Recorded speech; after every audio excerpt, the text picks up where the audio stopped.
அனைவருக்கும் வணக்கம். தினம் ஒரு திருக்குறள். இன்பத்துப்பால் கற்பியல்.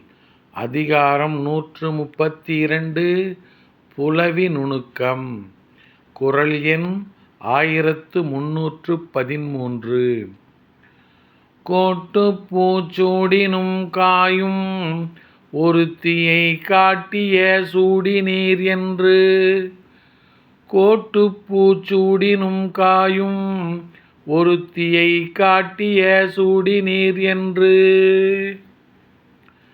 மலர்ந்த மலர்களால் ஆன மாலையைச் சூடினாலும் நீ இந்த அழகை எவளோ ஒருத்திக்கு காட்டவே சூடினீர் என்று கோபித்துக் கொள்வாள்.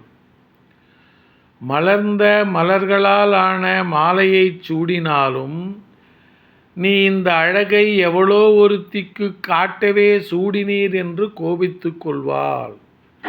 நன்றி, வணக்கம்.